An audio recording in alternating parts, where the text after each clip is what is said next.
técnica. Só que o entendimento do TSE é que tudo foi correto. O entendimento desse instituto, o voto legal, contratado pelo PL, é de que há uma série de problemas na votação. E essas urnas todas teriam problemas, elas não seriam auditáveis, você não teria transparência no processo de voto. E daí, justamente, há todo um questionamento. Agora são 4h22, a gente está aguardando ainda lá em Brasília.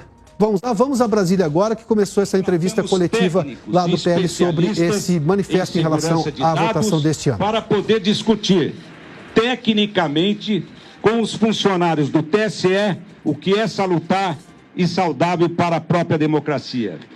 Então, hoje, será apresentado pelo engenheiro Carlos Rocha, que liderou esse estudo técnico e que irá comentar aqui para vocês alguns pontos que merecem ser observados. E eu confesso que fiquei surpreso.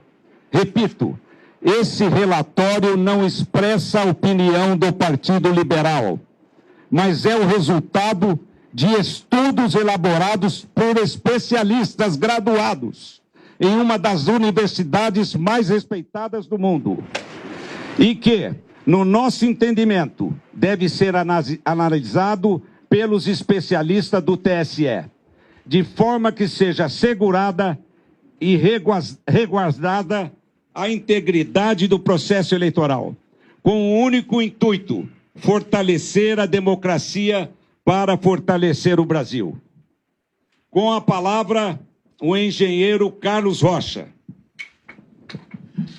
Boa tarde a todos. Muito obrigado aqui pela oportunidade de falar com vocês. Em primeiro lugar, eu gostaria de destacar que esse ano nós tivemos um avanço muito grande, liderado pelo TSE, na transparência eleitoral. E é um processo de avanço.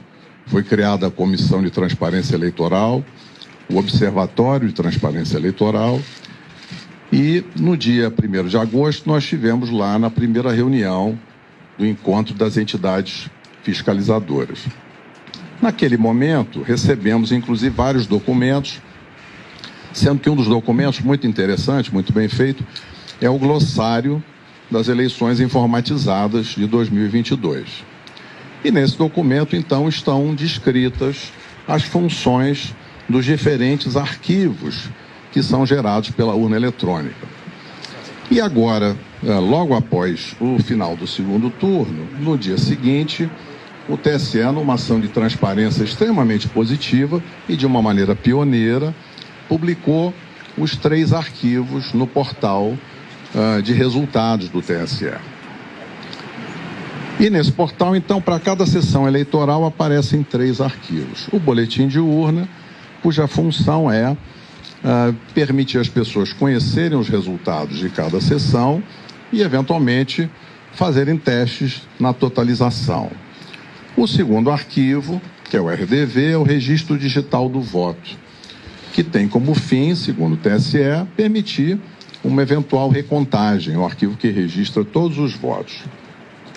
E o terceiro arquivo que o TSE nos liberou foi o log da urna, que, segundo a orientação do TSE, é um elemento importante de auditoria para os partidos políticos e para as entidades fiscalizadoras. E o que aparece nesse log de urna?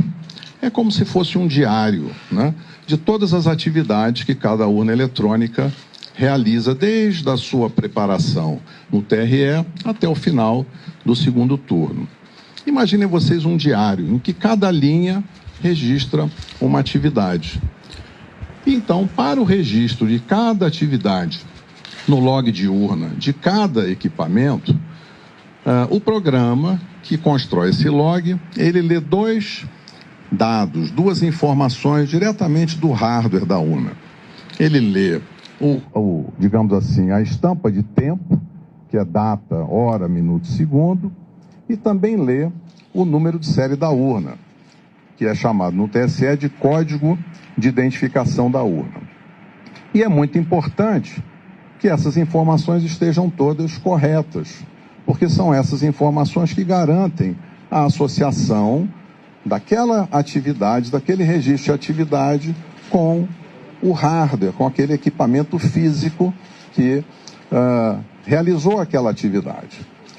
E é importante destacar o seguinte: o nosso trabalho técnico de engenheiros, a gente faz isso para outras organizações do setor privado, e quem audita constrói, quem audita procura sempre colaborar com a organização auditada, e no caso aqui, é nosso propósito contribuir com o aperfeiçoamento do sistema e ampliar a confiança, seja dos eleitores, seja dos candidatos, em todo o processo eleitoral. Então, esse é o nosso objetivo. E nessa linha, então, seguindo a orientação do TSE, fomos analisar os arquivos log de urna, que é esse elemento de auditoria que pela primeira vez foi divulgado junto com os boletins de urna. E como é que a gente fez isso? A gente foi buscar uma plataforma inteligente de dados, usamos também planilhas Excel, mas como as tabelas são muito grandes, foram construídas duas grandes bases de dados, uma com todas as linhas de todos os boletins de urna, para fazer análise de registro de votos, e a outra tabela, uma grande tabela, com todas as linhas de todos os arquivos log de urna, de todas as urnas. São mais de 472 mil urnas. Ao montar essa tabela, aí surgiu uma ocorrência, que foi que nos chamou a atenção. Em alguns milhões, na realidade, em alguns bilhões de linhas, aparece apenas um número, que é um número inválido, ele está fora da faixa de numeração. Os códigos de identificação da urna, que são o número de série, eles vão até um valor de 2 milhões e pouco. E esse número que aparece lá é um número de 67 milhões e uns quebrados. Ora, buscamos diversas formas de encontrar mais informações, mas infelizmente ficou constatado nesse trabalho da equipe técnica que há dois comportamentos diferentes. Um comportamento das urnas novas, né? Que são as urnas modelo UE 2020, que chegaram recentemente. São pouco menos de 193 mil urnas, está mais ou menos 40,8% de todas as urnas.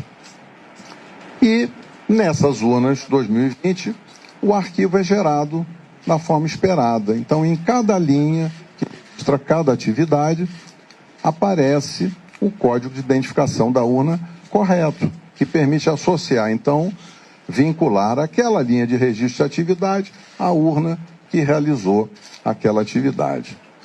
Quando nós fomos analisar as urnas antigas, que são as urnas de modelos de UE 2009 até UE 2015, essas urnas têm pouco mais de 279 mil urnas, o que dá 59,2% do total das urnas. Nessas urnas, infelizmente, encontramos esse número inválido na quarta coluna do log.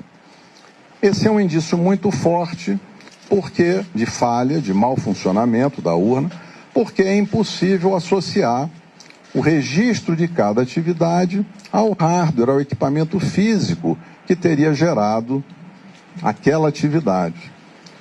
Isso, evidentemente, tornou um problema, porque é muito desagradável ter esse indício de mau funcionamento, porque gera incerteza agora nos dados que são gerados por essas urnas. Por isso aqui, nós gostaríamos de interagir construtivamente com o TSE e avaliar com eles. Existe lá uma previsão na resolução que abre a fiscalização, que é para se fazer exatamente quando ocorre um evento extraordinário, se fazer uma verificação extraordinária após o pleito, e é isso que a gente espera fazer na sequência dessa descoberta.